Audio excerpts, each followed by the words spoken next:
สบายดีมื้อนี้สิมาเล่าเรื่องเนาะคือตัวนี้เป็นเรื่องแบบผู้เฒ่าเพิ่นเล่าสู่ฟังเนาะสมัยแต่ก่อนๆพู้นแหละตั้งแต่ยังบ่ทันมีแบบว่าบ่ทันมีไฟฟ้าบ่ทันมีน้ำประปาหยังหั้นแหละสมัยก่อนเพิ่นยังแบบว่าไต้กระบองไต้หยังที่แบบว่าตามบ้านตามเมืองหั้นนะเว้าหลักๆก็คือมันยังบ่ทันเจริญนี่แหละสมัยนั้นพวกป่าพวกลงนี่ถือว่าตึบนาเรื่องนี้สิเป็นเรื่องเกี่ยวกับแม่ใหญ่แดงเนาะแม่ใหญ่แดงนี่เราเป็นคนเฒ่าในหมู่บ้านนั่นแหละไปคนเฒ่าที่แบบว่าคนในหมู่บ้านแบบนับหน้าถือตานะเพราะว่าหลักๆหันเราหันเป็นคนที่ว่าเป็นหมอในนามนี่บ่แม่นว่าแพทย์หมอใดเราเป็นหมอผีว่าซั่นซะหมอที่แบบว่าคล้ายๆแบบว่าเวลามีเด็กน้อยเจ็บเด็กน้อยไข้บ่อิหยังบ่นะแล้วก็ไปเป่าไปปั่วน้ำเล่าหั่นนะแต่ว่าคือสมัยแต่ก่อนนะพวกห้องหมอนี่มันก็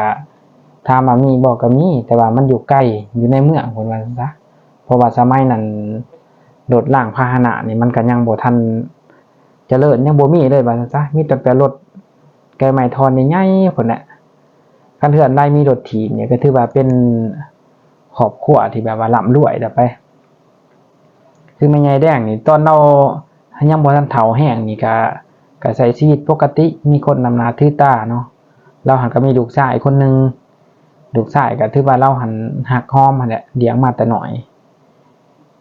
ความว่าเราฮักเราแพงจนว่าอยากได้หยังก็หามาให้เพิ่นน่ะเราฮักลูกเรานะบัดนี้มันได้ฝ่าลาปีเนาะจากที่เรายังแข็งแรงเราก็เริ่มเฒ่าเริ่มยังหั่นแหละว่าปกติเวลามีเฮือนบุญจีนกินทานยังนี่ก็แม่นเอาเราหั่นแหละไปเป็นเฒ่าเป็นแก่ไปเป็นคล้ายๆแบบว่าไปเป่าบ่หรือว่าไปสูดควันบ่ยังก็แม่นเราเนาะแม่ใหญ่อันนี้เราก็เฮ็ดหลายอย่างนะคนในบ้านก็นำหน้าถือตาบัดนี้พอเราเฒ่าแห้งบัดนี้ลูกชายพัดเริ่มแต่งงานว่าซะเอาเมียก็ผูกคอตัวต่อแขนกันเนาะบัดนี้อยู่ไปดนๆบัดนี้เมียหันกันเป็นคนแบบว่าบ่มักแม่ย่านะบ่มักแม่ใหญ่แดงนะเพราะว่าเราก็เฒ่าแน่ก็ลงๆลืมๆแน่ว่าซั่นซะก็เลยล้มกับลูกผัวเพิ่นนั่นแหละล้มกันคล้ายๆแบบว่าเพิ่นอยากให้ผัวหันเอาแม่ไปอยู่นาว่าซั่นซะไปอยู่นาความหมายก็บ่อยากเบิ่งหั่นแหละไปเพราะอีกอย่างหลังจากเราเฒ่าแล้วก็สิมีคนเว้าจังซั่นจังซี่ว่าเราหันแบบเป็นคนแบบว่า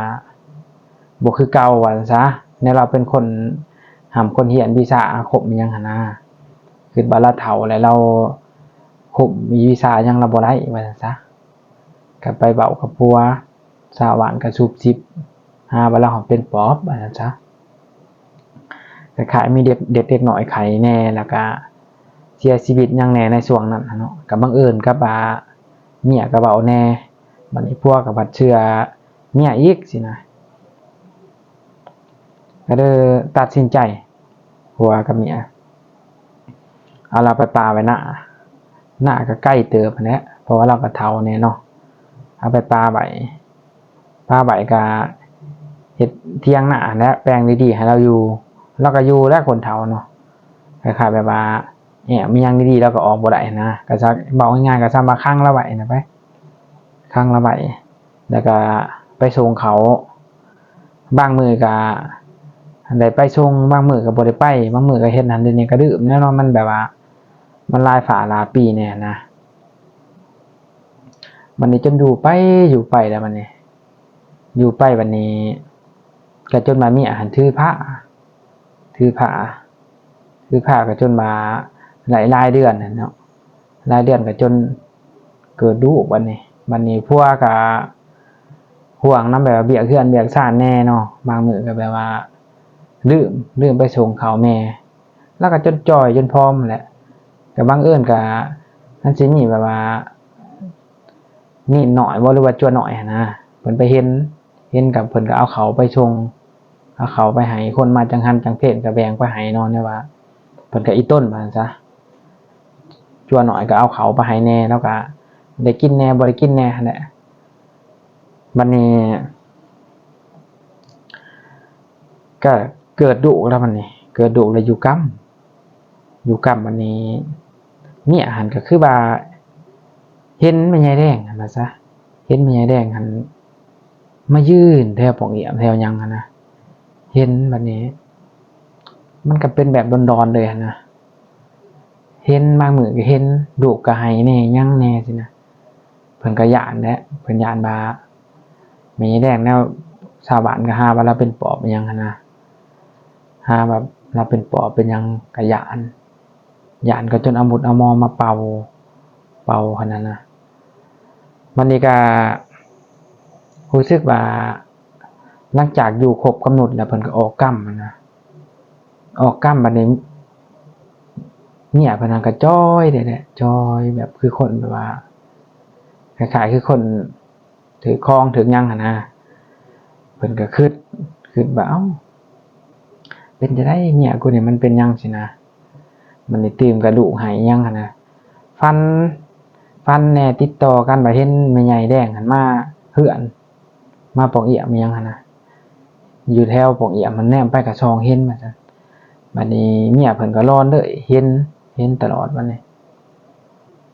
บัดเอาแท้ๆเนาะพอตื่นเช้ามาแล้วมีคนมาบอกว่าทิศเอ้ยว่าซั่นแม่จะหันเสียเด้อว่าซั่นโอ้ยเพิ่นก็จังฮ้องจังไห้ไปบัดนี้ไปอยู่เถียงนาน่ะตาอีต้นเราแบบว่าจ้อยพร้อมเนาะได้ว่าบางมื้อเพิ่นก็ลงก็ดื่มนะบ่ได้ไปส่งข้าวส่งน้ำมันนี่จั่วน้อยแล้วก็ส่งอยู่ดอกก็ส่งมือบ่แล้วก็ขายแล้วก็มีเวียกหลายแนวแน่เนาะบางทีเราก็บ่ไปส่งแต่ว่าลูกเพิ่นเองหั่นติแม่แท้ๆก็ยังบ่ได้ส่งข้าวส่งน้ำนะย้อนว่าเชื่อเมียแน่แล้วก็ค่าเวียกค่างานแน่มันก็แนวว่าคนเฒ่าเนาะอยู่ใกล้หั่นนะก็เลยว่าบ่ฮู้อิหยังหั่นนะบัดนี้ก็ลูกไผก็รู้สึกผิดแล้วบัดนี้รู้สึกผิดว่าอันเป็นนำตัวบ่แม่ย่าจึงตายซินะมันที่เพิ่นเว้าเนาะแม่ย่าเสียอิหยังนะมันนี่ก็เอามาแล้วเอามาเฮ็ดตามพิธีทางศาสนาบัดซะเอาเข้าเฮือนก็เอามาเฮ็ดพิธีอยู่เฮือนก็บ่ได้อีกเพราะว่าเราเสียชีวิตอยู่นอกนะก็เลยเอาเฮ็ดศพแล้วหันอยู่ท้ายหมู่บ้านก็เฮ็ดก็ครบงานแลครบงานจนว่าฮอดกำหนดพุ่นแหละ3คืนก็เอาออกป่าหลังจากเอาออกป่าบัดนี้เขาก็คิดว่าเราหันเป็นตายโหงว่าซั่นซะก็เลยบ่ได้จุดก็ฟังบัดนี้หลังจากเฮ็ดพิธีแล้วนะหมู่บ้านน่ะบ่สงบสุขเลยว่าซั่นซะบ่สงบสุขบัดนี้แต่ละมื้อแต่ละเว้นนั้นเรามาบ่จักเสียงร้องเสียงไห้มาหันฮ้อนเลยบัดตะค่ำมานะบางคนบางที่ก็เห็นละฟ้อนละล่ำแถวหมู่บ้านแถวเดินบ้านเพราะว่าบางคืนมันสิเป็นแบบว่าคืนที่แบบว่าพระจันทร์เต็มดวงแน่ว่าซั่นซะมีเดือนแจ้งอยู่กันแนมเห็นละฟ้อนละล่ำคือเราเพราะว่าคล้ายๆเราเป็นมอเด้มอแบบปัวคนนะเวลาเราตอนเรามีชีวิตอยู่หั่นรับปัวคนแล้วก็ฟ้อนล่ำอิหยังหั่นนะตามคล้ายๆอยากสิเอิ้นแบบว่าเพิ่นเอิ้นว่าผีผาว่าซั่นซะผีผาเวลาปัวคนน่ะแม่นฟ้อนแม่นล่ำตามคล้ายๆแบบว่าตามที่เพิ่นเชื่อถือเนาะบัดนี้โอ้หมู่บ้านก็บ่สงบสุขแฮงแน่บัดนี้เมียหันเมียไอ้ทิศหันบ่กล้าออกเฮือนเลยนะบ่ว่าแต่เมียเราเบิดทุกคนในหมู่บ้านประมาณ 6:00 น 7:00 นนี่ลูกเด็กเด็กน้อยนี่บ่กล้าออกมาเลยนอนเบิดหมอดตะเกียงหมอดกระบ้องแล้วก็นอนรู้สึกว่าแบบเรามาวุ่นวายทุกคืนบัดนี้แนวไรมันก็บ้านมันก็ต้องแก้ไขเนาะบัดนี้ก็ไปปรึกษาครูบาอาจารย์อยู่วัดนะว่ามันมันเกิดแนวใดขึ้นเฮาสิแก้ไขจังได๋ว่าซั่นแล้วก็เลยเว้าว่าเราหันเป็นห่วงว่าซะห่วงลูกชายห่วงคล้ายๆแบบว่าเราบ่ได้อยู่นำลูกนะลูกเอาเราไปปะไว้เที่ยงให้เที่ยงนาแล้วก็เลยห่วงทั้งๆที่แบบว่าความว่าเรารักลูกเรานะขนาดลูกเฮ็ดกับเราปานนั้นน่ะเนาะ เรายังบ่ได้รู้สึกโกรธเคืองลูกว่าซั่นซะเอาไปมาเราหันเป็นห่วงลูกซ้ํลูกหันบ่เคยห่วงเราซะเนาะเพิ่นก็จะคล้ายๆแบบว่าอยากได้กองบุญว่าซั่นซะให้เฮ็ดให้ลูกเต้าเฮ็ดกองบุญนำวันนี้หลังจากล้มกันแล้วเนาะเพราะว่ามันก็บ่แม่นว่าเรื่องเล็กๆน้อยๆเด้เพราะว่าคนเดือดร้อนหันเดือดร้อนเบิดบ้านนี่เพราะว่ามันบ่ได้ไปทำมาหากินนี่แหละว่าซั่นซะค่ำมาก็มีแต่นอนเพราะว่าย้านเด้ค่ำมาเราก็มากวนมาฟ้อนมาร่ำมาเฮ็ดให้ประชาชนในบ้านหันย้านก็เด้อเบิดบ้านก็พากันร่วมกันเฮ็ดบุญให้เราศพที่พังเราหันก็เอามาจูดเพราะว่าอยากให้เฮ็ดตามศาสนานะที่จริงแล้วก็บ่ว่าเราตายโหงหรอกก็ย้อนตายย้อนความอึดหิวนี่แหละไปบ่ได้มีไผเห็นหยังเราหรอกเพียงแต่เราแบบว่าเราเฒ่าแน่แล้วก็จักเจ็บจักไข้ก็บ่ฮู้เนาะเพราะว่ามันบ่มีคนไปเบิ่งเด้หลังจากเฮ็ดบุญเฮ็ดหยังแล้วบัดนี้ผ่านไป3คืน4คืนเนี่ยมิดบ่ได้มามีเสียงกอกๆแกกๆคล้ายๆแบบว่าบ่มีเลยนะเสียงนะบัดนี้หลังจากที่แบบว่าเรื่องสงบลงเนาะมีไอ้ทิศน่ะก็มาสารภาพมาบอกว่าสิ่งที่เราแบบว่าเราเว้าเราหยังหั่นนะย้อนว่าเราหันรู้สึกแบบรู้สึกผิดแล้วเราคล้ายเรามีอคติเราบ่มักแม่ย่าว่าซั่นซะที่จริงแล้วหันตัวเพิ่นแบบว่าพี่ยังมาเฮ็ดดุให้ลูกห้องลูกให้ที่จริงแล้วก็บ่แม่นเพิ่นก็สร้างเรื่องขึ้นมาแต่เพิ่นจ่อยพร้อมหอมแหงหันก็บ่แม่นหยังหรอก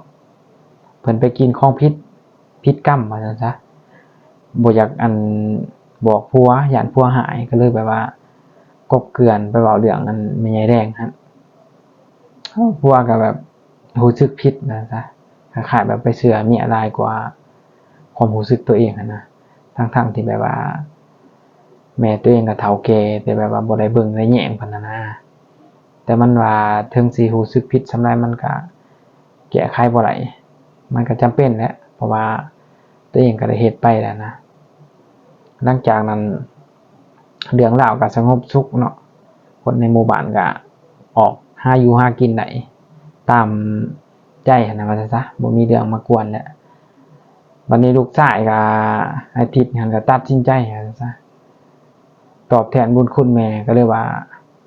ออกบวชว่าซั่นซะออกบวชหลังจากลูกเพิ่นได้4-5 ปีใหญ่แน่แล้วก็เลยออกบวชเพื่อแทนบุญคุณแม่ว่าซั่นซะเพราะว่าเพิ่นก็รู้สึกผิดนะก็เลยบวชเพื่อเฮ็ดบุญเฮ็ดศีลสูตรอิหยังให้แม่ว่าซั่นซะเรื่องราวตัวนี้ก็ถือว่าได้จบลงเนาะถ้าว่า FC ผู้ใดอยากให้เราเกี่ยวกับหยังก็สามารถคอมเมนต์ได้เนาะถือว่า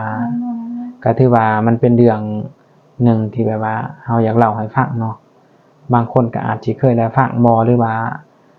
เป็นเรื่องที่แบบว่าถ้าว่าขาดตกบกพร่องอิหยังเฮาก็ขอโทษขออภัยเนาะเฮาก็พยายามอยากรับเรานะถ้าว่ามีหยังก็สามารถคอมเมนต์เพื่อเป็นกำลังใจให้ได้เนาะฝากติดตามเรื่องต่อไปเฮาสิมาเล่าเรื่องร้อนๆให้ฟังอีกเนาะแล้วอะไรก็ขอบใจหลายๆเนาะ